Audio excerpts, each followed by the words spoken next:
ঘনিষ্ঠ আরব মিত্রদের ধোঁকায় তাসের ঘরের মতো ভেঙে পড়েছে ট্রাম্পের নতুন সামরিক চাল প্রজেক্ট ফ্রিডম। মার্কিন সংবাদ মাধ্যম এনবিসি নিউজ ফাঁস করেছে এমনই এক চাঞ্চল্যকর তথ্য। ট্রাম্প প্রজেক্ট ফ্রিডম ঘোষণা করার পরপরই সৌদি আরব স্পষ্ট জানিয়ে দেয়, এই অভিযানের জন্য তারা তাদের প্রিন্স সুলতান বিমান ঘাঁটি এবং আকাশপথ ব্যবহারের অনুমতি দেবে না। অর্থাৎ যুদ্ধের ময়দানে যখন সব প্রস্তুতি সারা, ঠিক তখনই আকাশ আর মাটির রাস্তা বন্ধ করে ট্রাম্পের পায়ে বেরিয়ে পড়িয়ে দেয় সৌদি আরব। একই পথে হেঁটেছে কুয়েতও।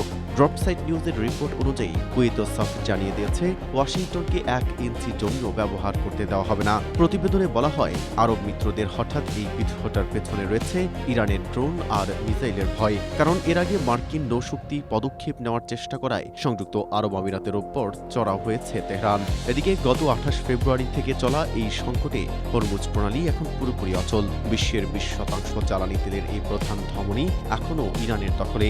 এমন অবস্থায় মিত্রদের অসহযোগিতা আর ইরানের কঠিন প্রতিরোধের মুখে কার্যত হাত পা বাঁধা অবস্থায় পড়ে আছেন মার্কিন প্রেসিডেন্ট ডোনাল্ড ট্রাম্প।